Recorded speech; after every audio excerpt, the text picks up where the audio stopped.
Baik, kita tinggal berapa minggu saja kita akan mengakhiri tahun 2024 dan sempena lembaran tahun baru. Sudah tentu banyak harapan dan jangkaan sudah tentu, dan kita akan meliti daripada perspektif ekonomi dan juga pasaran, di mana MIDF Research telah menerbitkan laporan terbaharunya untuk kita saksikan bagaimanakah tinjauan pasaran pada tahun 2025, dan saya akan bawakan tetamu dan berbesar hati untuk memperkenalkan Ketua MIDF Research Imran Yassin. Saya nak ucapkan terima kasih kerana sudi meluangkan masa bersama kami, dan kita lihat laporan terbaru sudah tentu kita akan kongsikan apakah antara jangkaan terhadap prestasi pasaran tahun depan. Namun sebelum kita pergi dulu meneliti lebih mendalam pada tahun 2025 untuk kita lihat apakah antara trend-trend utama yang akan mencorak ekonomi pada tahun depan, melihat kepada risiko-risiko utama yang perlu diberi perhatian, serta melihat kepada persediaan pelabur dan juga perniagaan dalam menyesuaikan strategi mereka dalam menghadapi segala jua cabaran yang mendatang. Imran, mungkin boleh kongsikan dulu sepanjang tahun 2024. Ceritakan sedikitlah bagaimanakah perjalanan dan juga pergerakan pasaran saham tempatan, dan bagaimanakah keadaan semasa pasaran saham di peringkat global juga. Baik, terima kasih Nina. Untuk tahun inilah kita belum habis lagi kan.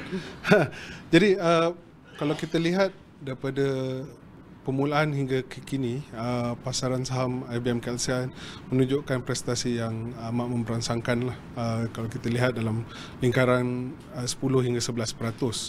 Jadi kalau ditanya pada awal tahun, adakah saya berpuas hati, mungkin saya akan kata ya. Tapi selepas melihat pergerakan pada pertengahan tahun, mungkin kita boleh katakan akhir tahun ini sedikit menghampakan lah. Ini disebabkan pada awal tahun terdapat apa yang kita panggil optimism lah kepada pasaran saham, bukan saja di IBM KLCI tetapi juga secara global, dengan pelabur menjangkakan ada pemotongan kadar faedah di US dengan lebih awal. Jadi di situ kita lihat bagaimana pasaran saham IBM KLCI begitu rancak. Tetapi kemudian keputusan ini telah ditunda. Mungkin ada sedikit prestasi yang hamba sedikit. Tetapi apabila datangnya pada suku ketiga, pemotongan kadar faedah ini, kita lihat bagaimana IBM KLCI hampir mencecah 1,700. Di situ terdapat sentimen yang amat positif. Namun apa yang mungkin boleh dikatakan stumbling block lah untuk pasaran saham Malaysia dan juga global adalah dengan kemenangan Donald Trump sebagai Presiden Amerika Syarikat buat kali kedua. Ini telah mencetuskan sentimen yang begitu positif di US. Apabila sentimen positif ni, kita lihat bagaimana Nasdaq, US Dow Jones, S&P 500 mencecah pada paras tertinggi dalam sejarah mereka. Ini juga menyebabkan kebanyakan pelabur boleh dikatakan menjual pasaran saham global yang lain dan pulang semula kepada US. Jadi Malaysia tidak terkecuali dalam trend ini. Jadi untuk tahun ini, seperti saya cakap tadi, kalau kita lihat daripada segi awal tahun hingga ke kini atau akhir tahun, mungkin menunjukkan satu prestasi yang memberangsangkan, tetapi ada sikit kehampaan pada suku keempat. Lihat kepada iaitu prospek oleh MIDF Research sendiri, melihat kepada 46% untuk KDNK negara, dan pasaran bursa Malaysia dijangka untuk mencapai melebihi 1,800. Dan melihat kepada keadaan di peringkat antarabangsa juga, dengan kita melihat jangkaan yang akan pelabur dan juga pentadbir para polisi mungkin menunggu. Kita lihat sehinggalah Donald Trump akan secara rasmi akan mentadbir dengan polisi-polisi baru yang mungkin dikatakan lebih ketat ataupun lebih fleksibel. Mungkin boleh kongsikan selain daripada perkara ataupun isu-isu ini, apakah antara yang perkara ataupun faktor yang menjadi trend utama ataupun gangguan yang akan bentuk ekonomi pada tahun 2025? Jadi untuk 2025, apa yang kita lihat secara base case-nya lah, ekonomi negara akan terus didorong oleh permintaan domestik. Ini walaupun terdapat sedikit perubahan polisi seperti subsidi rationalisation RON 95 dan sebagainya, tetapi kita menjangkakan ini tidak mempunyai kesan yang begitu signifikan lah. Jadi kami menjangkakan 46% pertumbuhan untuk tahun hadapan didorong oleh permintaan domestik. Mungkin apa yang risikonya adalah kepada permintaan luar lah, atau external demand lah. Di sini di mana polisi-polisi yang mungkin di-enact oleh Presiden Donald Trump, kita masa dia berkempen, kita dapat lihat bagaimana dia telah bercakap atau berhujah tentang ingin menaikkan tarif bukan sahaja kepada China tapi kepada seluruh negara yang mengeksport ke US dan sebagainya. Ini mungkin akan menjejaskan sedikit kepada perdagangan, bukan saja Malaysia tapi perdagangan global. Jadi ini apa yang kita katakan downside risk lah. Walaupun apa yang dihujahkan pada masa dia beliau berkempen, kita perlu lihat apa yang akan dilakukan oleh administration beliau, kerana mungkin apa yang dikatakan tu mungkin berbeza daripada apa yang dikatakan masa dia berkempen. Begitu juga kita lihat bagaimana pemilihan Treasury Secretary dan US Trade Representative dan sebagainya. Ini mungkin akan memberikan sedikit moderation kepada apa yang dia berhujah ketika beliau berkempen lah. Dan kita nak lihat juga kepada apabila bercakap mengenai downside risk, kita akan pergi kepada pecahan sektoral juga. Di manakah antara industri ataupun sektor yang mempunyai tahap yang tinggi ataupun kita boleh cakap mereka berpotensi untuk terdedah lebih banyak berbanding industri-industri lain, dan apakah antara strategi utama mereka dalam menghadapi segala ketidaktentuan? Apa yang mungkin kita lihat adalah, jadi daripada segi apa yang kita lihat, apa yang mungkin akan dilakukan oleh Presiden Donald Trump ialah menaikkan tarif dan sebagainya. Ini akan, seperti saya cakap tadi, akan menjejaskan perdagangan global. Jadi sektor-sektor yang terdedah kepada perdagangan atau ekspor sektor mungkin akan terdedah. Lebih lagi jika ia majoriti produk atau ekspor mereka adalah ke United States, kepada Amerika Syarikat. Di sini mungkin kita boleh lihat antara langkah yang boleh dilakukan oleh pengeksport dan sebagainya adalah untuk membuka pasaran baru dan sebagainya, atau meningkatkan ekspor mereka ke pasaran yang lain lah selain daripada Amerika Syarikat. Tapi sini juga kita perlu lihat bagaimana walaupun terdapat kenaikan tarif, jika for example kalau Malaysia pun kena 10% atau 20%, ini cuma mungkin tidak akan menggugat permintaan di Amerika Syarikat buat masa terdekat. Jadi mungkin ekspor itu akan sentiasa akan masih lagi pergi ke Amerika Syarikat, tapi ia mungkin akan meningkatkan harga kepada pengguna-pengguna di Amerika Syarikat. Mungkin tidak akan memberi impak yang signifikan kepada pengekspor dan pengimport, tetapi pada pengguna akhir di Amerika Syarikat. Dan ini mungkin akan menjejaskan permintaan mereka, dan di sini mungkin kita perlu membuka pasaran baru sebagainya, ataupun meningkatkan ekspor ke pasaran yang lain.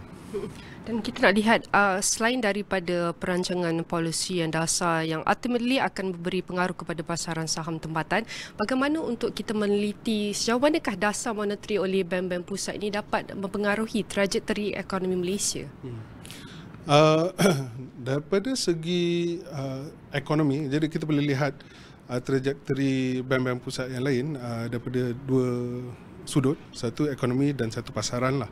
Jadi daripada segi pasaran, dengan pemotongan umpamanya kadar Fed Fund Rate di US, dengan pemotongan kadar Fed Fund Rate dan sebagainya di ECB, dan mungkin stimulus daripada China dan sebagainya, ini akan memberikan liquidity kepada pelabur untuk melabur lah dan mencari pasaran yang memberikan pulangan yang terbaik lah. Jadi mungkin pasaran Malaysia dan sebagainya. Daripada segi ekonomi pula, ia lebih indirect. Ia mungkin akan meningkatkan permintaan kepada barangan atau produk-produk di sini di mana ekonomi negara. Jadi dia punya beneficiary itu adalah daripada segi ekspor. Jadi dengan permintaan yang lebih tinggi, mungkin kita akan lihat ekspor yang lebih tinggi. Mungkin di sini kita perlu lihat walaupun ada polisi daripada Donald Trump untuk meningkatkan tarif yang mungkin akan menjejaskan permintaan. Di samping itu juga ada pemotongan kadar faedah di bank-bank pusat yang mungkin akan moderatekan impact itu. Jadi buat masa kini masih lagi orang kata uncertain lah in sense of dia punya overall impact dia, tapi buat masa kini kami melihat masih lagi sedikit positif. Dan Imran, kita melihat itu adalah antara impak daripada dasar luar. Bagaimana untuk kita meneliti iaitu antara inisiatif ataupun usaha dari dalam negara sendiri. Seperti kita lihat penyelarasan subsidi di mungkin setengah rakyat mungkin tidak memahami daripada segi pemansuhan subsidi, tetapi kita tahu ini adalah langkah kerajaan untuk memastikan pengukuhan fiskal dalam tempoh jangka panjang. Jadi melihat ke hadapan bagaimana untuk kita meneliti, MIDF sudah pun mengeluarkan unjuran terhadap inflasi, tetapi kita tahu pada tahun depan kerajaan dijangka akan melaksanakan subsidi petrol juga, dan ini mempunyai volume yang agak besar, mengambil sebahagian besar daripada rakyat Malaysia adalah pengguna petrol sendiri. Bagaimana untuk kita meneliti tekanan inflasi ini pada masa akan datang? Adakah ia dijangka meningkat mengambil kira penyelarasan subsidi yang dimulakan sebenarnya dengan penyelarasan tarif elektrik, kemudian subsidi, dan dijangka subsidi petrol pada tahun depan? Bagaimana perkara-perkara ataupun langkah domestik yang bertujuan untuk kukuhkan lagi fiskal negara, tetapi bagaimana perkara ini akan mempengaruhi daripada segi peringkat pengguna pula? Okay.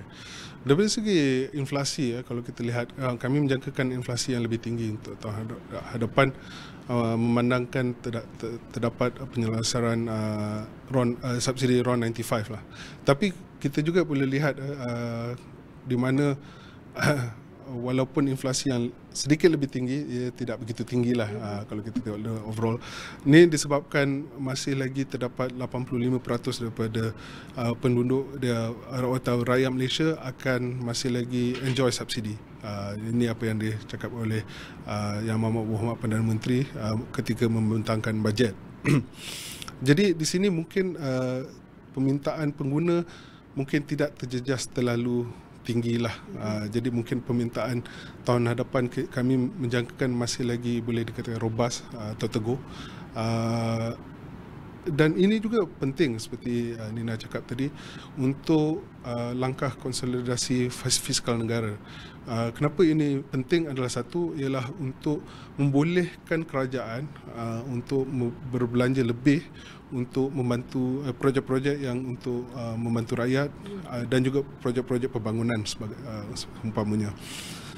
Yang kedua pula, ia penting untuk daripada segi impak kepada mata wang negara. Kenapa saya bercakap begitu? Kerana pelabur-pelabur agak mereka ingin melihat keadaan fiskal kerajaan yang lebih teguh dan kukuh. Di sini ia memberikan boleh dikatakan confidence pelabur-pelabur kepada prospek ekonomi negara. Dan di sini penting, dan dengan adanya confidence ini mereka boleh berlabur ke dalam negara ini dan sebagainya, dan juga berlabur dengan membeli mata wang ringgit dan sebagainya. Dan ini mungkin akan mengukuhkan ringgit lah. Jadi secara keseluruhannya ia adalah satu langkah yang diperlukan. Namun begitu, permintaan pengguna akan dimoderatekan seperti saya kata tadi oleh bantuan-bantuan kerajaan, dan juga memandangkan subsidi, penyelesaian subsidi ini di mana 85% daripada penduduk Malaysia masih lagi enjoy subsidi ini. Sudah tu dua perkara saya nak meneliti. Mungkin pertama sekali saya nak lihat apakah antara langkah mitigasi oleh kerajaan sekiranya kita lihat langkah-langkah domestik untuk mengukuhkan kesejahteraan rakyat dan ekonomi sendiri. Apakah antara kita lihat backup plan sekiranya langkah ataupun inisiatif ini gagal, dan bagaimana untuk peniaga, pelabur terutamanya mereka membuat persediaan seperti yang Imran sendiri cakap tadi sebelum ini, di mana MIDF optimis dengan prestasi tahun ini, tetapi kita very mindful dengan risiko-risiko ini. Jadi bagaimana peniaga dan pelabur ini dapat menyesuaikan strategi dan keutamaan mereka dalam menghadapi segala downside risk yang telah dikongsikan. Okay. antara langkah-langkah yang pelabur mungkin akan lihat, okey, daripada segi pelabur saham lah, jadi kita pecah pada dua lah, peniaga dan pelabur saham. Daripada segi pelabur saham, mereka antara langkah-langkah yang mereka boleh lakukan adalah dengan melihat kepada sektor-sektor yang apa yang kita panggilkan defensif lah.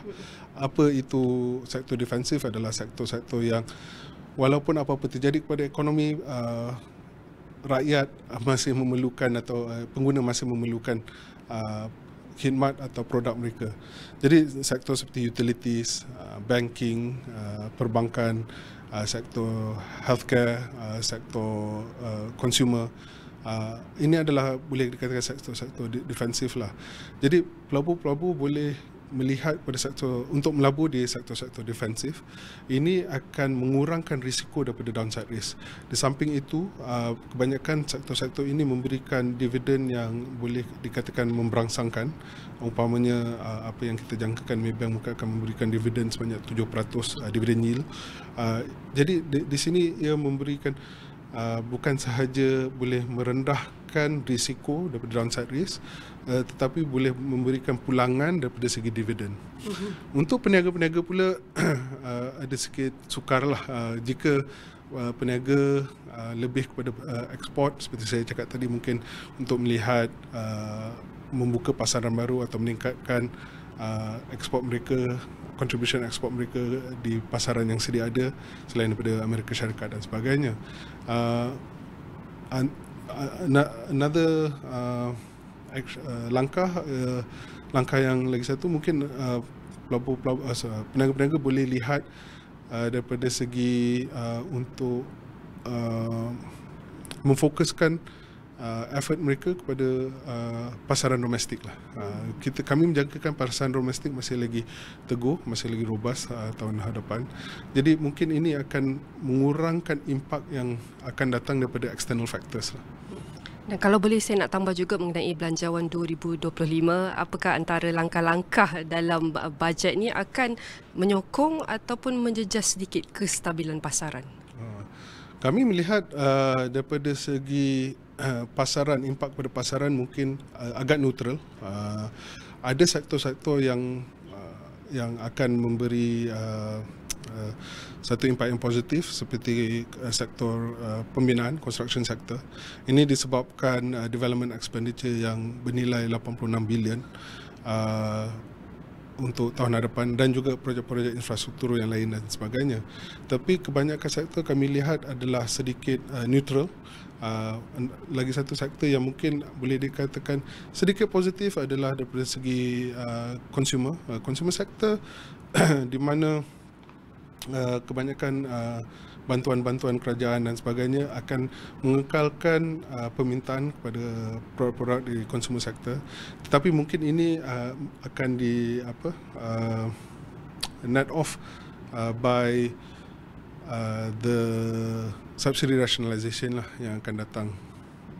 Akhir sekali, Imran, mungkin boleh kongsikan apakah antara nasihat dan sokongan untuk kita cakap kepada our retail investors dan juga institusi kewangan untuk tahun 2025? Jadi untuk tahun 2025 kami menjangkakan pasaran saham akan menjadi lebih turbulent lah, apa yang kita kata. So it could be a turbulent ride lah, seperti tajuk report kami. Jadi turbulence ni, apa yang dimaksudkan adalah akan ada event-event seperti apa yang akan diumumkan oleh Presiden Donald Trump, polisi-polisi baru dan sebagainya, yang akan memberi kesan, mungkin akan memberi kesan negatif kepada pasaran.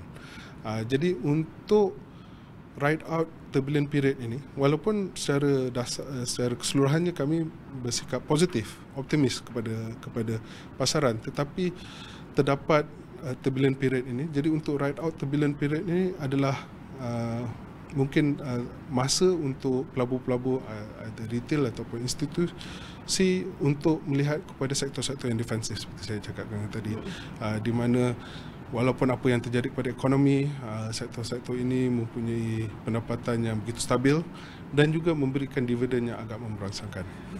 Mungkin akhir sekali saya mau tambah, melihat kepada kepengurusan ASEAN 2025 di mana Malaysia will take the lead next year, mungkin boleh kongsi bagaimana Malaysia harus ambil peluang ataupun manfaat daripada kedudukan yang akan ia duduk pada tahun depan.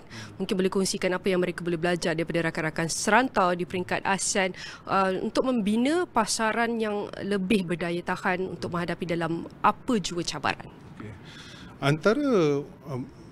Antara perkara-perkara yang mungkin boleh diketengahkan oleh Malaysia, ini satu yang masih sentiasa diketengahkan, tetapi mungkin boleh diberikan lebih emphasis adalah pasaran ASEAN sebagai satu pasaran yang besar.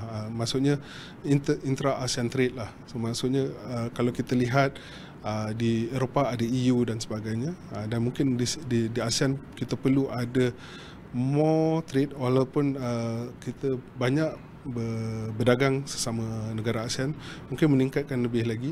Ini mungkin akan memoderatkan impak yang akan ada kepada apa yang polisi-polisi yang akan diadakan di Amerika Syarikat.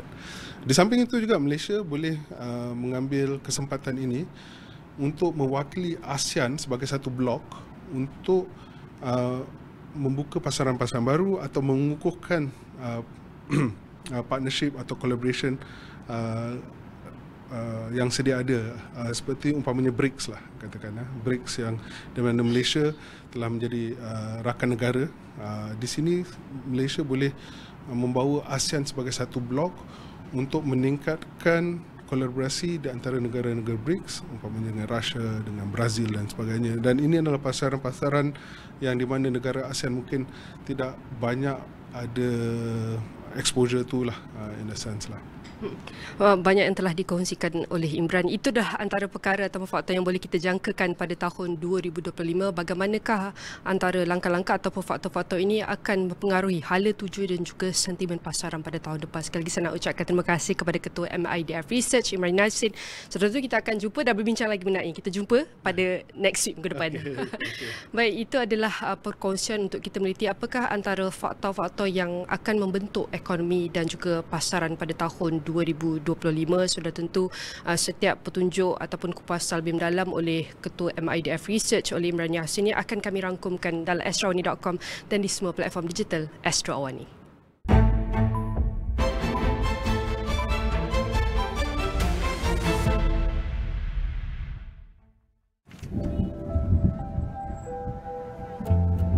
Bila kerja sendiri, semua kena buat sendiri. Tapi bersama rakan niaga, semuanya dapat ditempuhi bersama.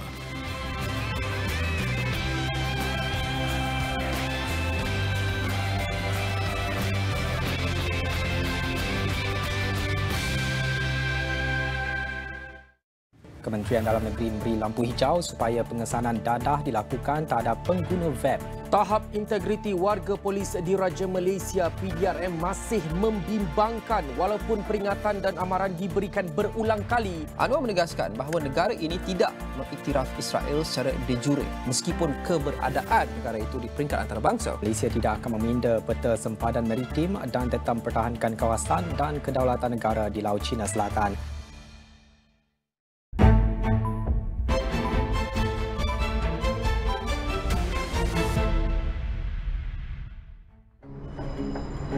We are still living in a world that is fairly unequal. We need growth because we need to improve the quality of our lives.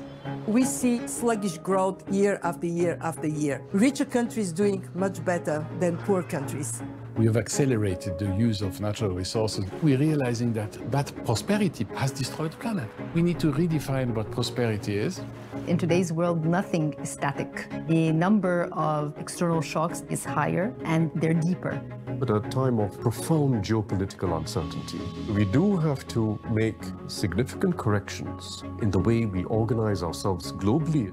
We do know we need to create the economic growth. At the same token, to make that human-centered. We don't need growth for growth's sake. We need a new model for growth.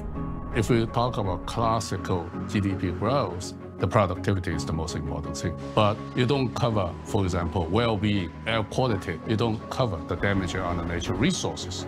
We need a much broader range of measures that we consider such as happiness, such as higher life expectancy, such as more leisure.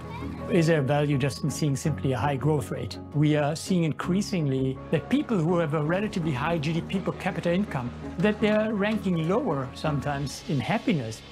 Productivity is an important measure, but most certainly not sufficient for measuring the quality improvements that we need to see in people's lives. We're talking about reimagining growth. It's no longer just the percentage of growth. It's about sustainability. It's about inclusivity. It's about innovation. It's about creating a resilient economy. To increase the resilience of the system, we need to embrace complexity. And that will not be possible if we only look at economic numbers. Everybody has to contribute. You need also multilateral because of the multi-dimension of the challenge we are facing. How do we get all the actors in the economic system working together, investing, innovating towards the largest problems that we have to make sure that we share both the risks and the rewards? We've set up the Future of Growth initiative to transition from the growth that we currently have to new models that put people at the very heart of development. With a clear blueprint and by working together, it is possible to design a new future of inclusive, resilient, innovative, and sustainable growth.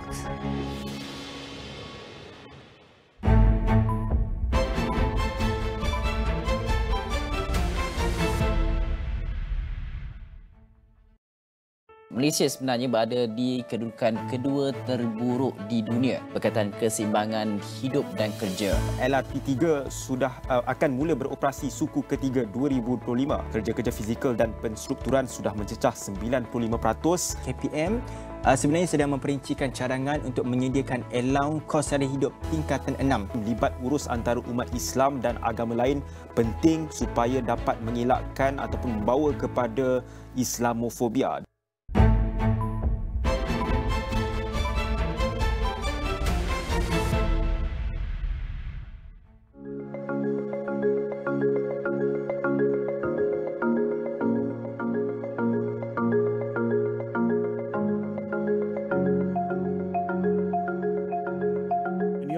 Working as a scientist, you're always building hypotheses and you're testing the hypothesis with data and you're validating it and then you're rebuilding your hypothesis. So the ability to bring that thinking to business enterprises, I think, is fascinating, because when you get to business enterprises, decision making is a combination of experience, intuition, and data.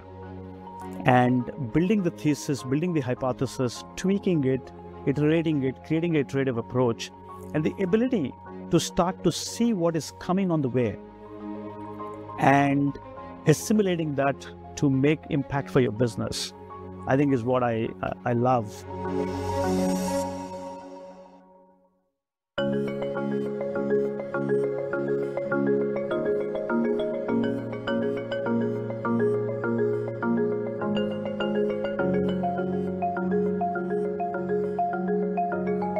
It's a virtuous cycle of gut, data, gut. You start a thesis on gut, you validate it with data, and when you get close to 60 to 70% of conviction that it is the right decision, then you start to make that decision, because you don't want to stay behind by waiting for that validation all the way till 100%. You should at least get to 40 to 50% conviction for a decision, but you should not cross more than 70 to 80%. By the time you take the decision, because otherwise you're going to be behind the curve, you're going to be delayed.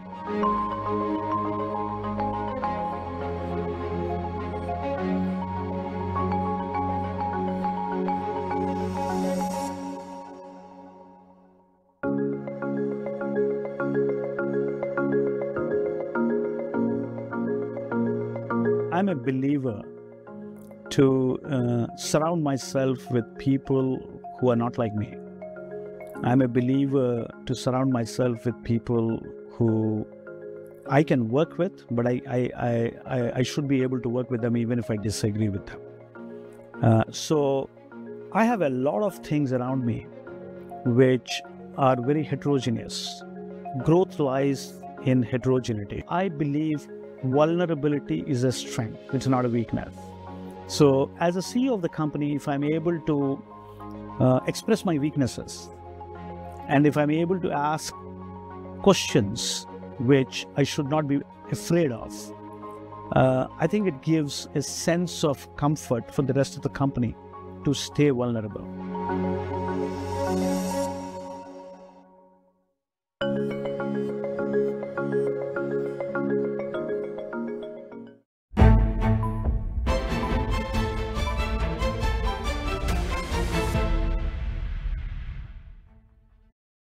Kementerian Dalam Negeri memberi lampu hijau supaya pengesanan dadah dilakukan terhadap pengguna web. Tahap integriti warga polis di Raja Malaysia PDRM masih membimbangkan walaupun peringatan dan amaran diberikan berulang kali. Anwar menegaskan bahawa negara ini tidak mengiktiraf Israel secara de jure meskipun keberadaan negara itu di peringkat antarabangsa. Malaysia tidak akan meminda peta sempadan maritim dan tetap mempertahankan kawasan dan kedaulatan negara di Laut Cina Selatan.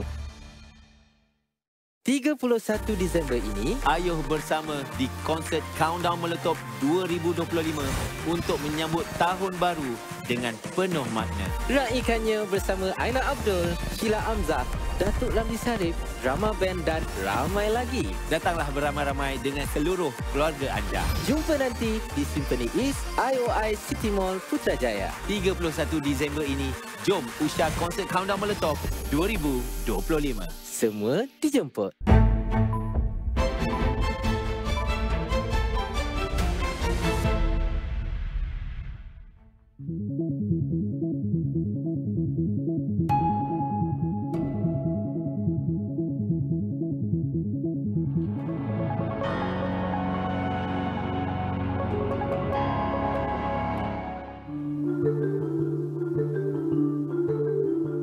Corruption is the abuse of entrusted power for personal benefit.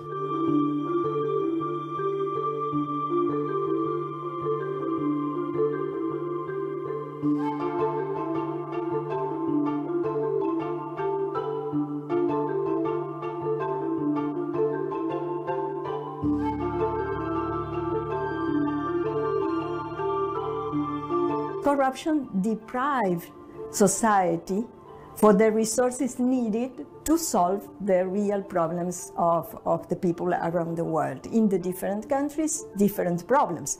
So the problem, the cost of corruption is not only money. The cost of corruption is freedoms, the quality of democracy.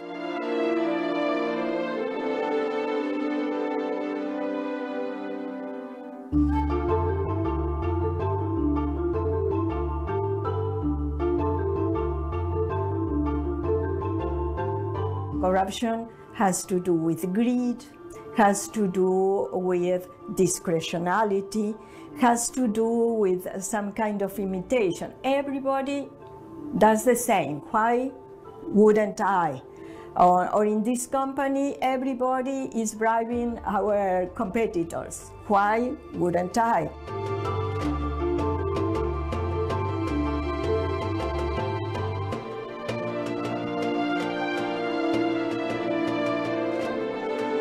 What is important is that you can always say no. I always say that at the end of the chain of decisions, there is the possibility to be one person saying no. Create the secure line for denouncing cases of corruption within their own company, or having an ombudsperson where you can go and say, I have been seen or I have heard this is a case of corruption, this is against our code of conduct or ethics codes in the company. You have to have these kind of institutions to protect those that want to say no, or to protect those that are witnessing something which is not proper. Many people say corruption is like running a marathon, and that's a mistaken image, because when you run a marathon, everybody goes in the same direction. And nobody's throwing stones at those runners. But corruption is not that. Corruption is much more similar to a strategic game like chess, for instance. You are not alone on the board. The other pieces move too.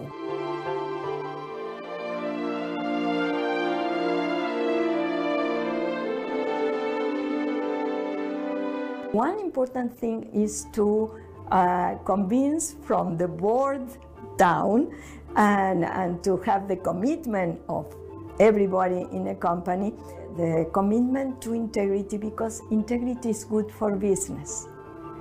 It's a business case, so you will do better business when you behave with integrity in your operation.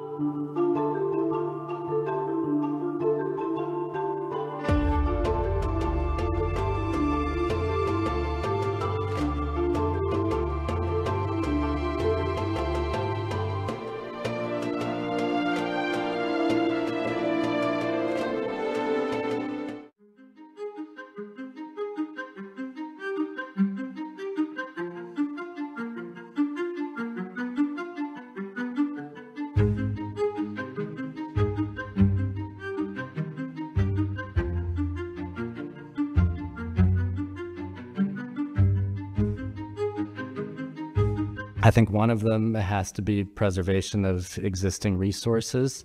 So planning for the use of a park in a way that activates areas that are safe to activate and preserves areas that should be preserved. And then over time, questioning those boundaries and possibly expanding the natural areas.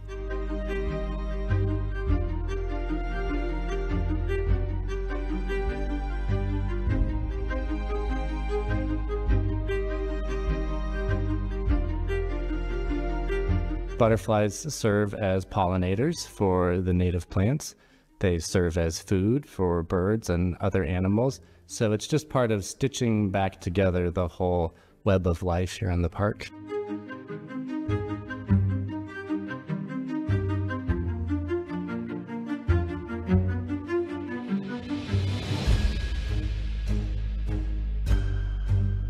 I think one of the key things is to know that it's not just one climate future we're facing of higher sea levels or warmer temperatures. It's a future in which many different things are possible, and then we don't know yet which of those things will happen or whether they'll all happen over a series of times. So we're facing a great degree of unpredictability in the coming decades. And so I think it's important as we do our planning to be prepared for each and any of those scenarios to play out.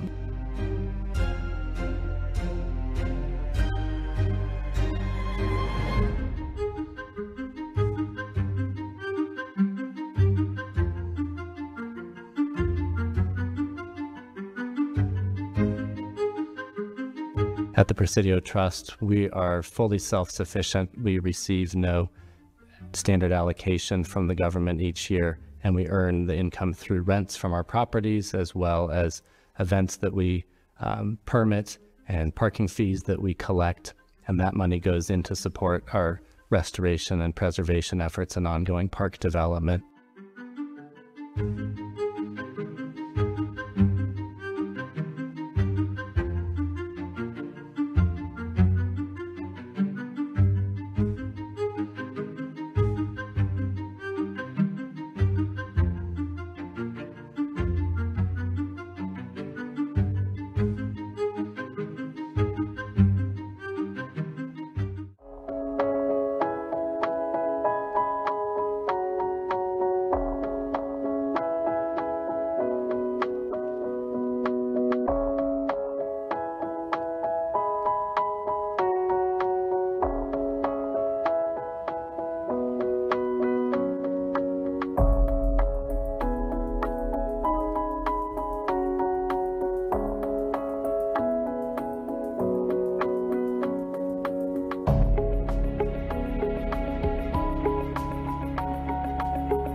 So this is a real great news because we have seen a decrease of 0.9% versus a general decrease of emission elsewhere.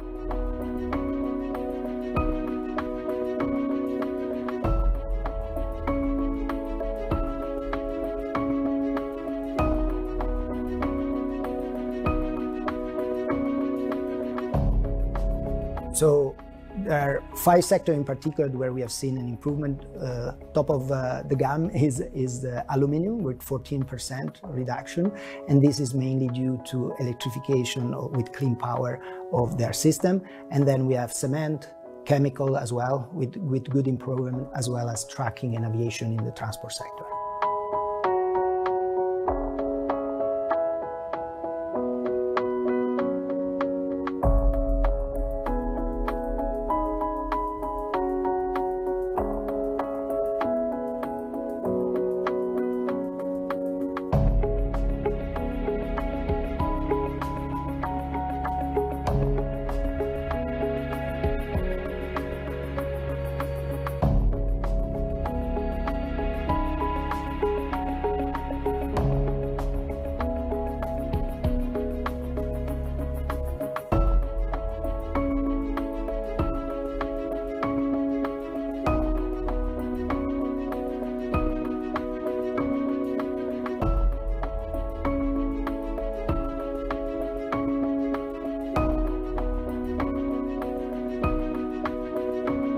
To further improve the transition of these sectors, by 2050 it is estimated that we need an additional 30 trillion of investment. That's a lot of money. There are some data that are provided by Accenture that are saying that 5 to 7% of that can be reduced through the use of artificial intelligence. So it's a lot of money, but there is scope for improvement and reduction of that money that needs to be invested.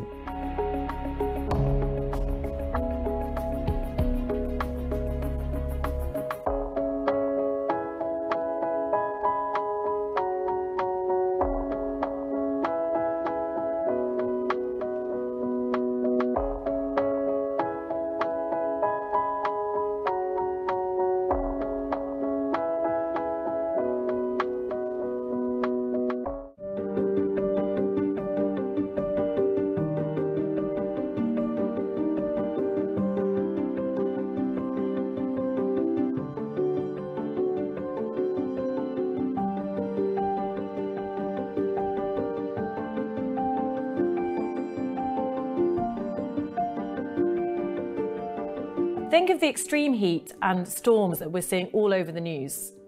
It's become impossible to ignore the fact that businesses need to adapt to climate hazards.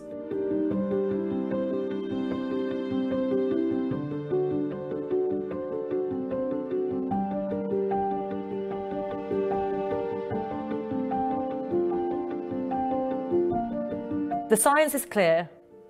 Risks are mounting, but the timing and magnitude of those changes are difficult for us to get our heads around. This is because of the complexity and interconnectedness of our systems, which are heading towards tipping points. Once we reach these tipping points and they're triggered, there's no going back.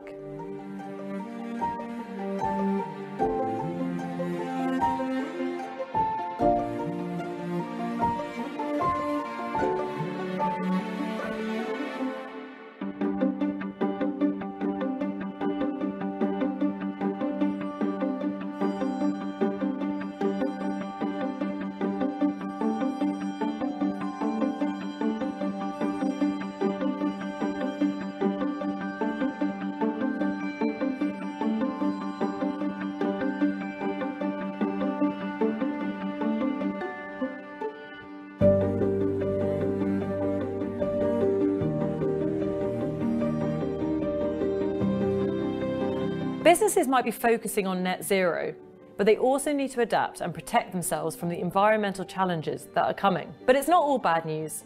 Businesses that act swiftly will be able to reduce their costs, secure their supply chains, and succeed in future.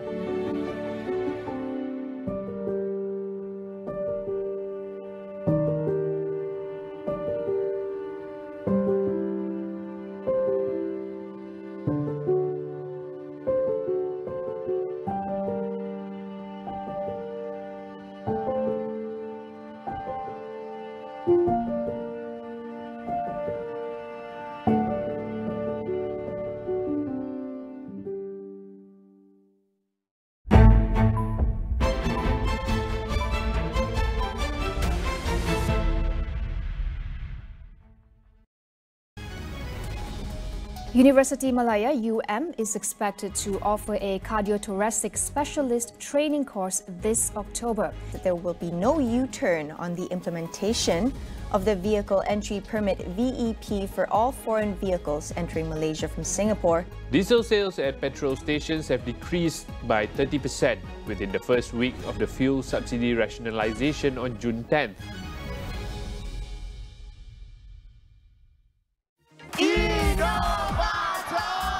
Para inovator semangat mempersembahkan idea mereka. Mati, Vision Assistant. Memaniskan. Wow, gula yang boleh jadi ubat. Bagus, bagus. Para juri pula teruja dengan inovasi mereka. Saya sangat kagum dengan idea ni. Inovasi lokal, kualiti internasional. Inovator, setiap Sabtu 9 malam. Eksklusif di Astro dan Astro Go.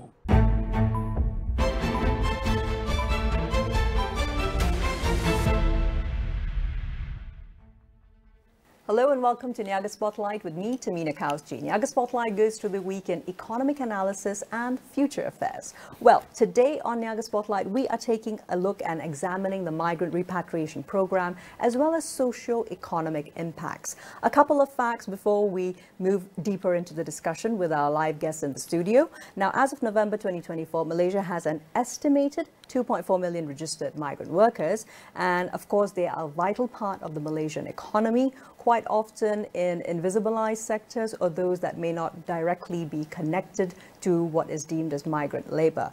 However, at the same time, Malaysia's Migrant Repatriation Program, or the PRM, initiated this edition on the 1st of March 2024 to manage the return of undocumented migrant workers has seen significant activity since its launch. We discussed this and, of course, all related issues with two excellent and esteemed guests who are joining us in the studios right now. C.R. Selva, ex-immigration and legal practitioner, joined with Alex Ong, country representative for Migrant Care.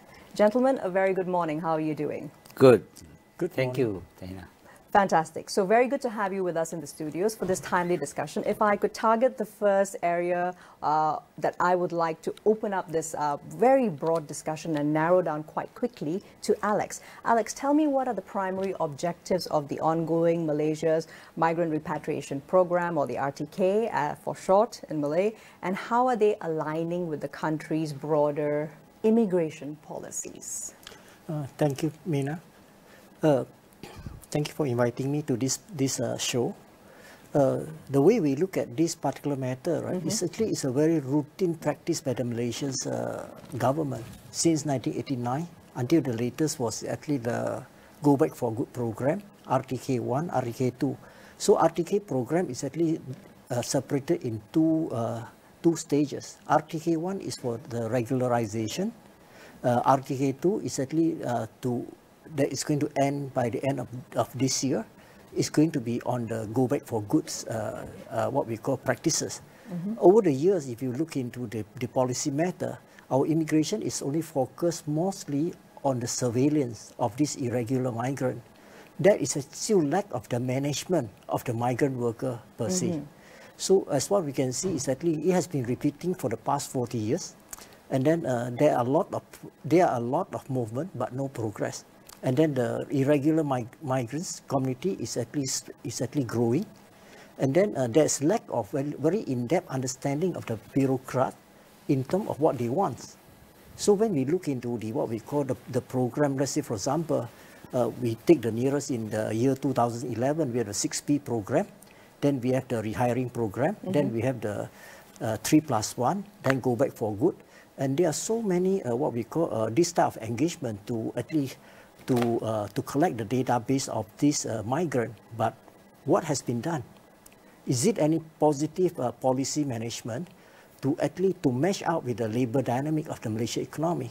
If you look over the past 40 years, we have so many things that is at least on controlling, but we do not have any at least like proper management of the migrant. For example, if you look at the policy, it's mainly focused on the macro sector, meaning the big corporation. Is there any what we call any policy that address to the micro sector of informal economy, like for example, the Mampap hawker center, which actually employing more than 90% of our workforce here? So this is at least some of the critical area where at least government probably have to look into it, because this is the backbone of our national economy. Even it contribute roughly probably around 38 to 40% of our GDP. But this particular segment has been grossly ignored. And then if you look into our, what we call during the crisis, our plantation sector is the one that at least saved us. But we haven't looked into the need of the 600,000 smallholders, which is actually like, in many ways that they hired irregular migrant. If you look at the figure of the 6 million hectares of the plantation oil, spread out across peninsula as well as Sabah, Sarawak. Yeah, and then we only have less than 200,000, but in actual fact, we need about 400,000 people who work in this sector. So where are these people coming from? How they come in? From where do they enter? So these are the part on the what we call the border control management that we need. So what we can see is actually we only doing the firefighting rather than having a holistic approach in addressing to the situation here. Fantastic. Alex, I really appreciate the fact that you took the time to move from the granular to what's actually happening on the ground. And as you said, plenty of movement, but not too much of progress. Salva, I'd like to ask, given your really in-depth expertise over decades working in this arena, what are your thoughts about moving, are we moving in the end of 2024 towards a more comprehensive structure? Or are we still, just as Alex mentioned, mostly still firefighting and just looking at the surface rather than looking at the roots of how we want to have migrant labor as part of the Malaysian economy and ecosystem? I'm a estate boy. I'm from estate. My background is plantation. My family were in plantation. Understood. During that time, many Malaysians were working in plantation. And we have to accept the truth that when industrialization took place, many migrated, right? And we have to address this. There is an elephant in the room. Please tell me about it. There is an elephant in the room. But everybody is closing their ears and claiming they are closing their eyes. They don't want to hear. Because this has been when I started work in '89. The immigration department, the foreign workers, in the department itself, there were 2 different DGs were appointed. Right. 2 DGs. That's a problem. That is a problem. See now, what I could conclude now, I don't mean to pin my fingers to anyone, but we have to call a spade a spade. A problem which successfully traveled 40 years. That means, is the problem a problem or the system is a problem? Whether it's a systemic problem nurturing process. Because everybody knows. I think the floor we are sitting today must be laid by some foreign workers' hand. And I see on paper, recently there were some issues. Recently there was issues. Early this year there was an issue in Kota Tinggi. Recently there was an issue in Shah Alam. We are talking about the stale problem since 1989, where we started to accept, to formulate the foreign workers, where we are dependent on the foreign workers. I'm not going to use statistics. Statistics will speak for itself. Yes, they clearly do. We have to take into cognizance. Come on, there is a push and pull factor by Lee. I think every student, any university students, they will do all the analysis on that. Here we must accept the push factor, the South Pole push. I don't want to mention the country. I hope you understand. And now, 3.5, 3.4849. So there are some push factors where leaving a big vacuum where we have to be dependent on our foreign workforce. I used to say this, we have to see human being as human being. Quote unquote, we are trading humans. As rightly you pointed out, the system is there. See, when I came to your office, I showed my number. this number you sent me. Then went to the security guard. They took my IC. That's right. There's a systematic process. Then I saw one through. notice there. Section 20, Peraturan 25(1) JPN, you make sure you bring your IC. Fantastic. System is there. Are we abiding by the system? So who is the stakeholder? You see, we have to, I would like to record here, there are two, you see, this immigration thing is so interested by many parties. So many fingers are there. So many fingers. MSN, KDN, Kesuma, Kementerian Sumber Manusia. I like the minister who named it Kesuma. It sounds nice.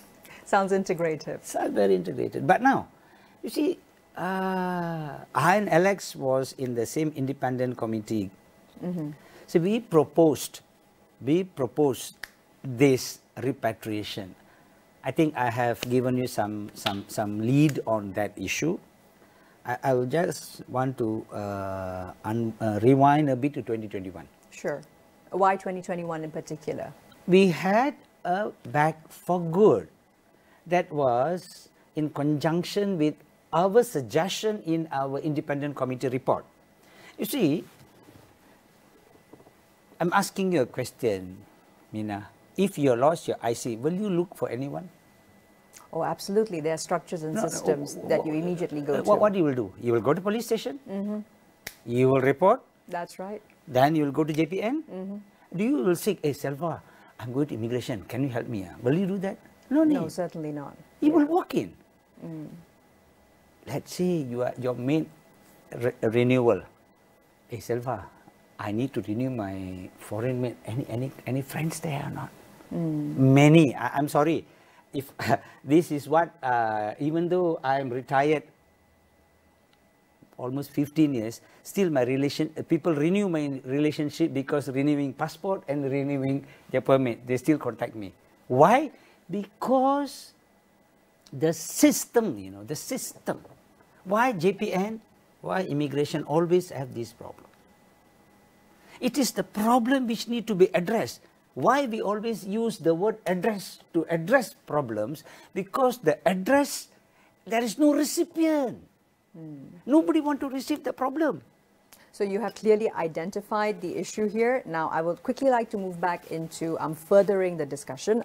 Alex, tell me about how this ongoing repatriation process and the complexities around it are actually affecting or impacting socio-economic stability of Malaysia. And let's particularly talk about sectors that are heavily reliant on migrant labor. We're talking about construction, agriculture, manufacturing. So when there's an outflow, particularly in larger numbers of repatriation, how is that impacting these sectors from what you've observed? Again, when we mention about the impact on our socio-economic structure in Malaysia, first and foremost is actually like if we look very carefully into the numbers, because I always believe that the number will tell the story. If you look at 2016, we have about 310,000 domestic worker, that relieve Mina and others working professional into the professional career. At this moment, we only have 110,000 domestic worker. If you look at that particular aspect itself, our population grew from 26 million to 34 million now. Are we needing less domestic worker to help us? And if you look at the women participation rate in the active workforce, it is actually maintaining at around 47% there, 47 to 49%. If without the presence of this invisible, what we call domestic worker, that have to relieve or doing the outsourced job for the mother and the care unit of the family. Right. So I believe that probably Mina yourself will be very busy with your own house chores. Or other professional lady. So if you look at the number, right, that is actually a great gap of about 200,000 reduction, but with the increased population of the participation, I believe that is something where actually our bureaucrat and policymaker need to do the in-depth study, why and how it happens. That is actually from domestic worker. that you mentioned just now. We go to the hawker center from the time that we wake up, we go for mamak store and all those things. And then if you look around, how many of them are actually hired regularly, and then are they qualified to hire? So if you look at the whole situation, if the structure itself do not gear towards to solve the problem of this microeconomic sector, this is the demand is so huge, it's going to be increasing all the time. Yeah, of incoming of irregular. So if we actually propose the regularization and the Go Back for Good program, if it is just for collection of database, are we using this database effectively to address the problem? I think the most critical issue is actually bureaucrat and policymaker have to acknowledge that we have a problem, rather than we want to do this. Only by knowing what is the problem, only then they can start designing the more effective policy for the ground, what we call implementation. If you look into the plantation, as what I mentioned, rule of thumb, one worker can work on 10 hectares. That is very, very tough situation already. 6 million hectares, we need 600,000 people at least. But right now we only have about 200,000. Where are the close to 400,000 people coming from? The fruit bundle don't fall from the sky. You need people to work. If you look at our skyscraper and a lot of new development there, look at the number. How many Malaysians are really working in this sector? If you look at the Bangladeshi participation in this sector, it's close to 400,000. They are at least sweating. They shed their blood to make our country progress in terms of physical development. So in this particular situation, as what I mentioned just now, perhaps many of our policymakers didn't realize, they have the number, how many people are here, but didn't realize that the number of South Asian migrants to Malaysia has already increased to 73.79%. This is incredible. It used to be like close to about 60%, 70% Indonesian, but the perspective mindset of people, Indonesian are mostly irregular. Yes, they are right, because we have a lot of situation of the cultural migration. They migrate even before independence, during the British era and all those things. So many of them do not apply for the citizenship, then they remain here. So if we look at the whole situation of the what we call the labor dynamic, of the South Asian coming in, and recently there was a case in Port Klang, where actually like more than 200 Bangladeshi people who actually did not get salary. So that showed that actually the part of the orientation part, right, that's something to do with the orientation part, that actually when they arrive here, they do not know what to do. In actual fact, they have to have the pre-departure orientation and post-arrival orientation, so they know what to do when they face a problem. Not until 7 months, they are actually not paid, and then a lot of hoo-ha happening. And does this hoo-ha actually solve the problem? So this is the question that actually where it involves a lot of what we call the foreign intervention, which actually they never touch the ground, they never interact with them, they don't speak the Bangladesh, yet they are able to speak very loud in the international media. And then very lucky that actually the government take the initiative. We actually like dismiss you, but we will find you alternative job, because we know that if you go back, you face a lot of hardship. And then just imagine if you are the employer, are you going to hire somebody who actually like to protest and then always create the situation? This one we also, because as an ethical advocacy process, right, we need to be sensitive towards this migrant of do no harm principle, meaning that the best interest of theirs, not to get the limelight, but to resolve their problem amicably without any unnecessary negative impact. So when you talk about the impact of this repatriation part, so are we really in line with our principle of helping the marginal people who need help in terms of advocacy, or are we going after that, doing that to get the what we call more fund from the funder outside, or are we doing from our heart? This is very challenging, because no money you cannot move. But if you want to sacrifice your principle just to move ahead, that could be very challenging for the NGO who actually always has been in the limelight. Because right now we see there are more desktop activists more than the groundwork activists.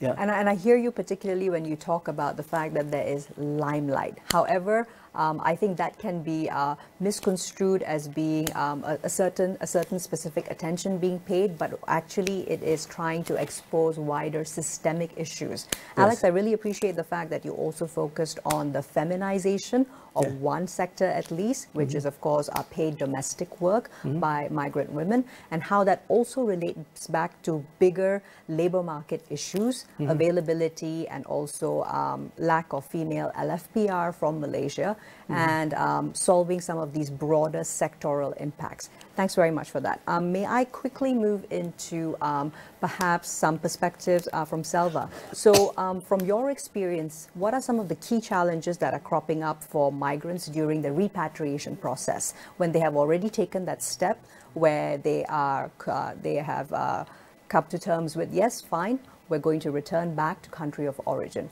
What then happens, and what are some of the not even just hiccups, but continuing repeated challenges that have been not just frustrating, but ought not to still be existing in a smoothly oiled engine, Selva?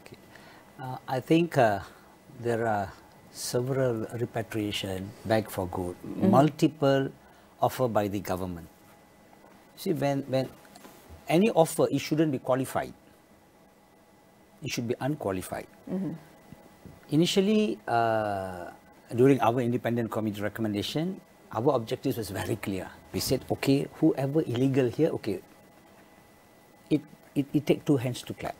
They cannot be illegal by themselves.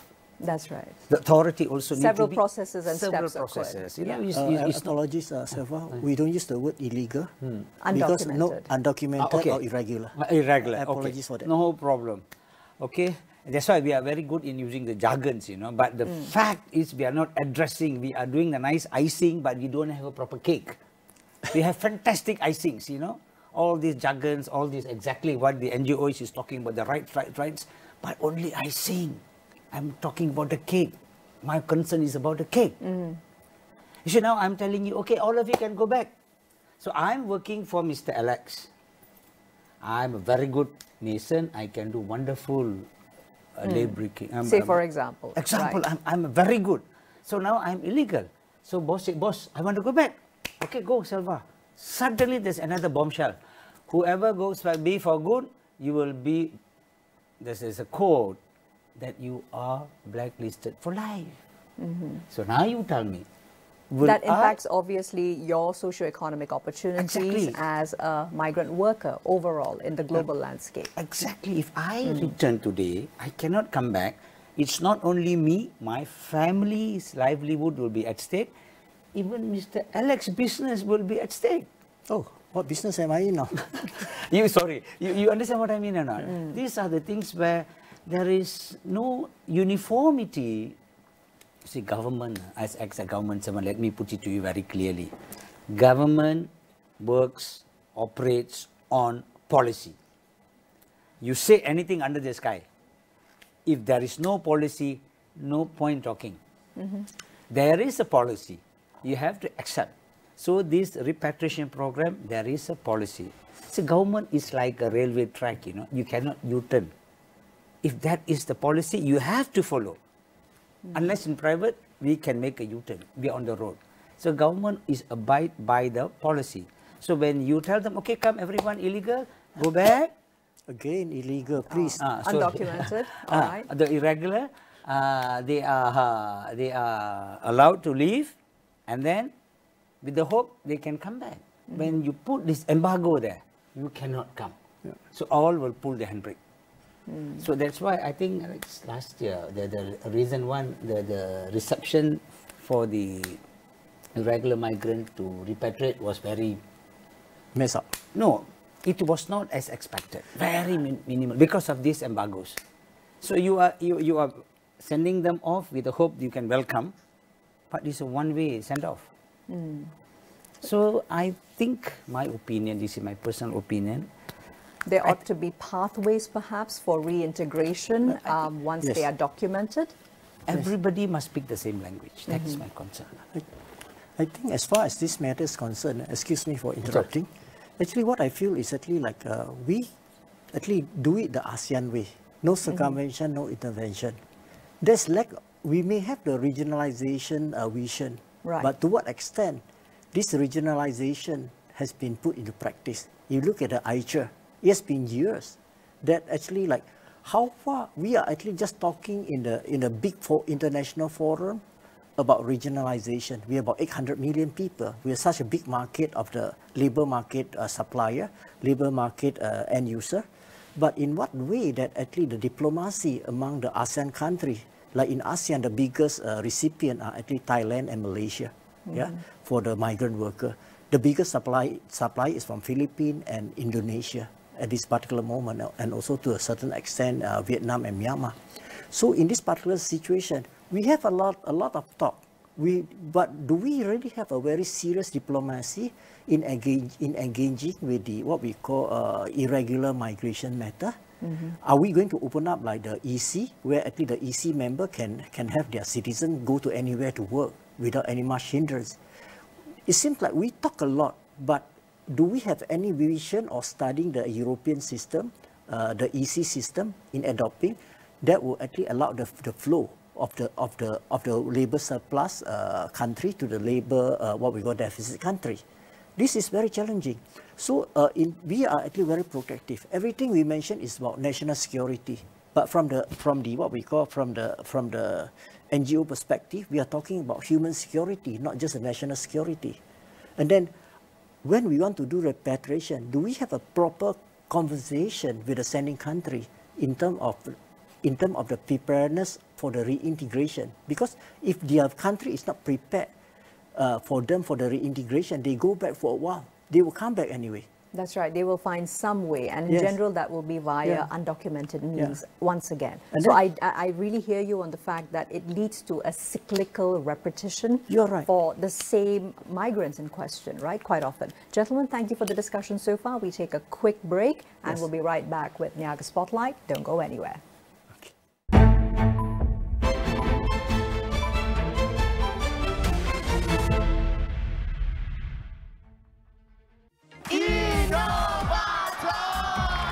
Innovator semangat mempersembahkan idea mereka.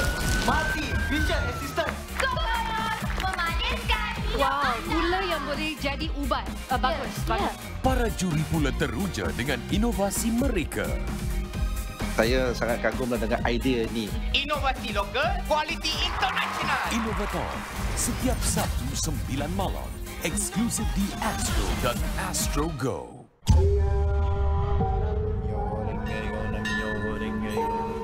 Daulat Tuanku.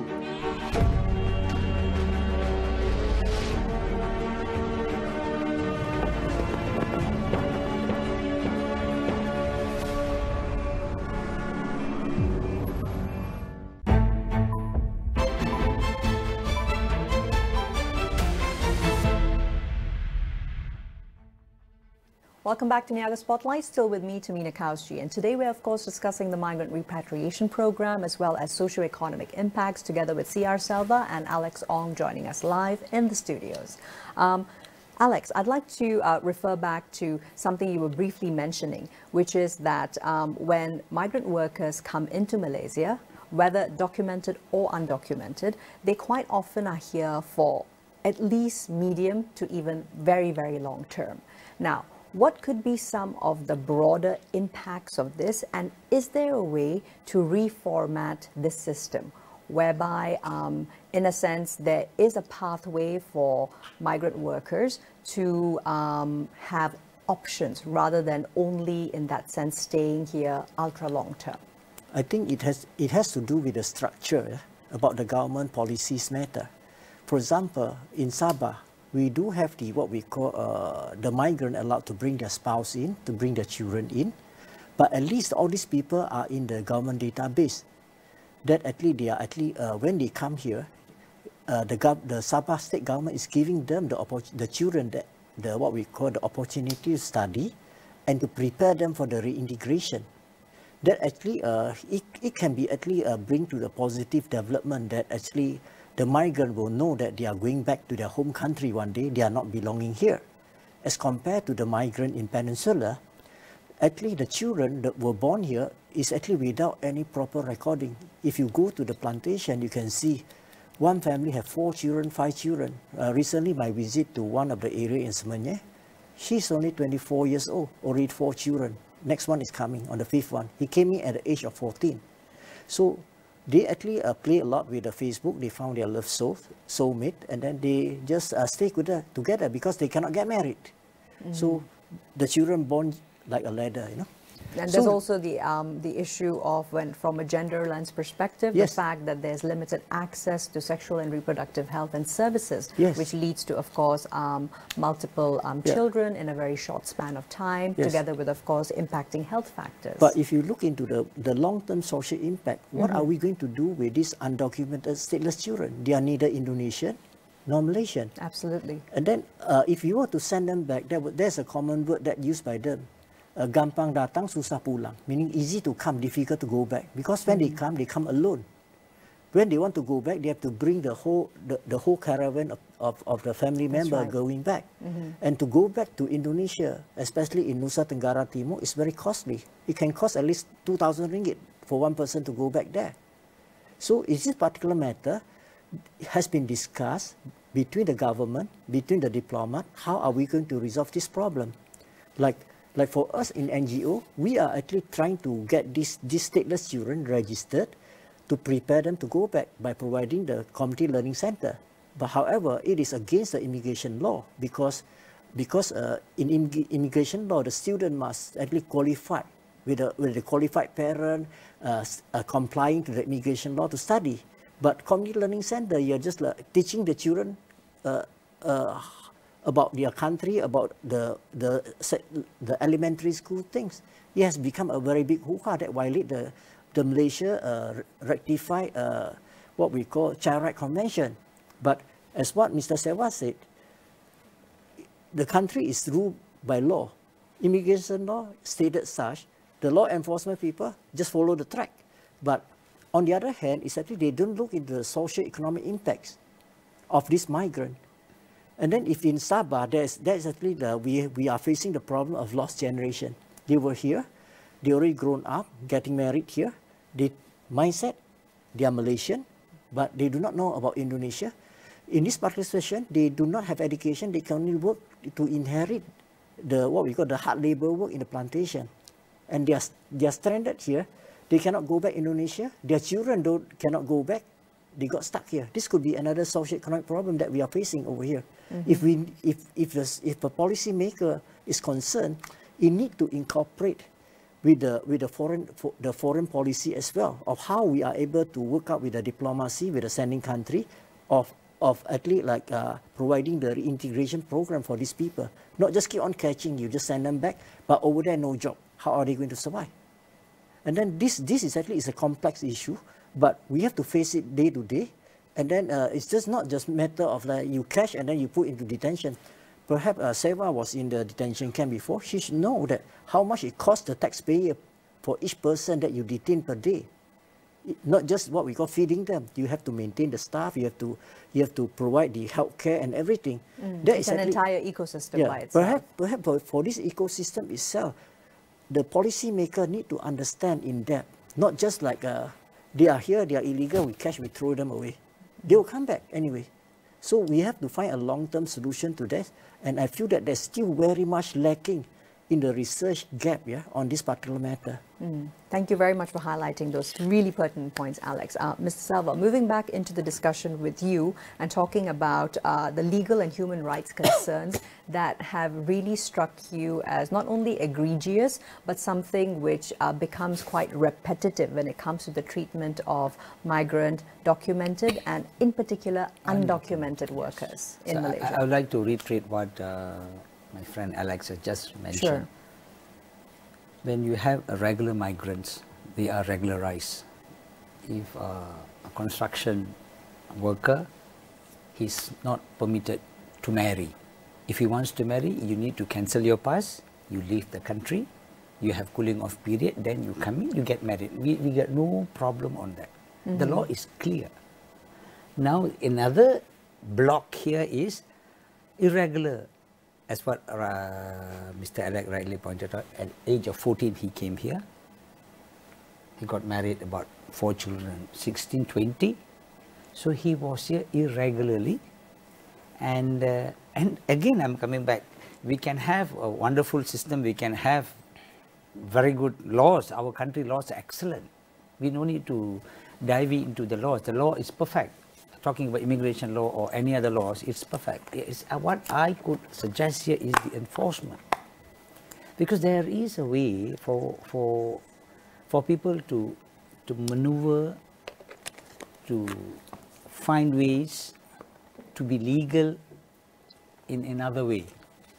So that has given rise to all this kind of statistic rise.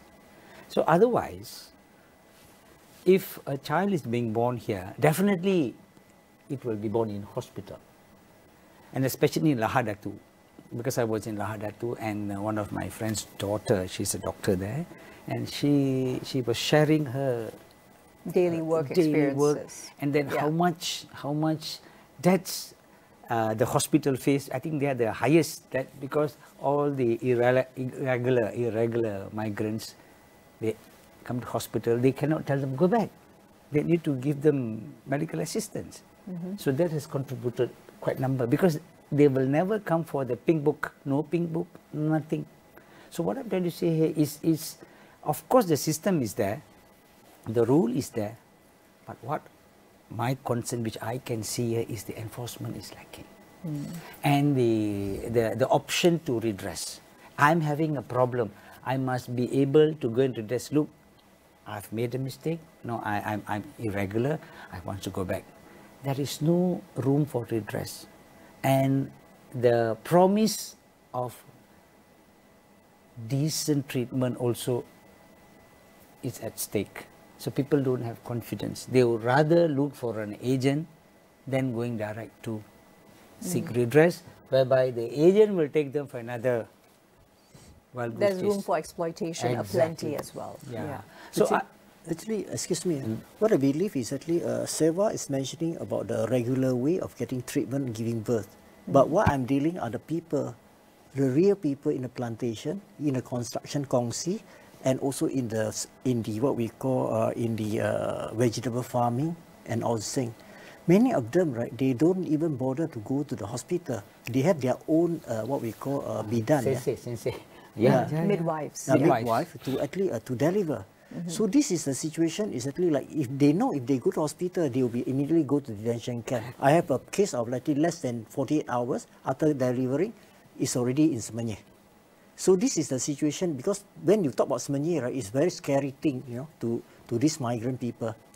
But as far as what is happening right now, is actually like, in what way that actually if we do have a proper, because no intervention, no circumventions, principle practiced by ASEAN, that the sending country don't even bother. Because it's in your country, I cannot intervene with your policy. But is there any collaboration, what we call gaps that we can fill up?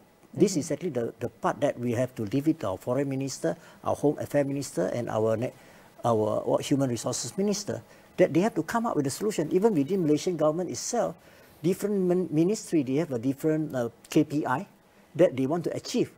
And then what more go across the border? So this is very, very challenging, right? Seva, we have been going through all this together. And then we can also see that recently I have a case, a lady, 23 years old, abandoned by the mother and the father because they were actually detained, deported. She don't even know where the father and mother is. Right. And now she want to get married. She is neither Indonesia nor Malaysian. At the end of the day, how to get married without identity? I went to Indonesian embassy. You have to have a certain proof of document that she's an Indonesian. She has not. The other one is actually she's not even Malaysian, but she was abandoned by the parent. And then under the JPN registration is the son and daughter of so and so, Indonesian, but no detail. Because for the citizenship is a sensitive matter which had to be confirmed and reconfirmed. And then with the embassy here, they don't know what to do. And then are we going to take away her right to get married? That's right, exactly. So it again points back to the fact that systemic issues result in direct human impacts on individuals as a result of the fact that there's a lot of siloification between ministries that ought to be working in a more integrated manner. Alex, Salva, I have one thing. Sure, certainly. Before we wrap, Alex, I need to dissent to what you said about mentioning Semenyih is bad, because we cannot label by one incident the entire system is bad, because still there is immigration living in me. You know, I think we cannot. Just generally label. There's about 11 to 30 detention centers here, and we have to accept the reality. If you're undocumented, you're undocumented. The hospitals, when I was in Shah Alam, I received medicals. Even some employers, there's one Vietnam guy who fell from the high-rise building. They quietly send them to hospital, and then we don't know who sent him. Yes. All right? And then he was sent to Semenyih. We took care of him very well until we went to Vietnam embassy, got his documents, and we collected some money. We sent them back. There are good souls. Of course. So we can't label Semenyih scared. I think I need to defend on that point. Fair enough. Yes. So I think once again it brings us back to the broader perspective that when it comes to migrants, both documented and undocumented, there, as Alex started off by saying, as you as well, Salva, there's a lot of movement been happening, but it requires an actual targeted outcome that moves into looking at not just human rights, but worker rights, as well as addressing some of the ongoing issues in the labor market, which the presence of migrants has helped alleviate and expand these parts of our economy. Thank you very much for the very interesting discussion. We hope that the right policymakers are not only listening, but will take action on the several areas. The final note. Yes, please. I think, as I mentioned earlier, there is an elephant in the room. It is not an ant in the room. Everybody knows the issue. Everybody knows the issue. I think, who's going to bail the cat? Absolutely. Who's going to bail the cat? Because I can come back after 15 years if I'm still alive. We'll be talking the same problem. Most likely, yes. Most likely. Unless, of course, those who are in charge of these specific sectors are able to take action. So I think we are very good in rebranding, assimilating. You know, there are too many fingers on the issue. And MSN, National Security Council, KDN, MAPU. MAPU comes under KDN. Because too many things. I think police will say, this is not my problem. Immigration problem. Custom problem. Of course, yes. But when come to human, even UNHCR card holders and migrant workers, when talking about security, the stakeholder is National Security Council. And KDN comes in as a partner. So now there is a duplicity. So who is going to take the lead? Who wants to declare they are the, even we are talking about the responsible party. Responsible UNHCR people, card holders are not allowed to work. That's right. So wrapping it all up, once again, Salva as well as Alex, thanks very much for pointing out the pertinent areas for actually actionable solutions. Well, that's all we have time for today on Niaga Spotlight. I'm Tamina Kausji signing off. We've been discussing today, of course, the Migrant Repatriation Program. We will see you again next Friday with more economic analysis and insights. Here's to a productive week ahead.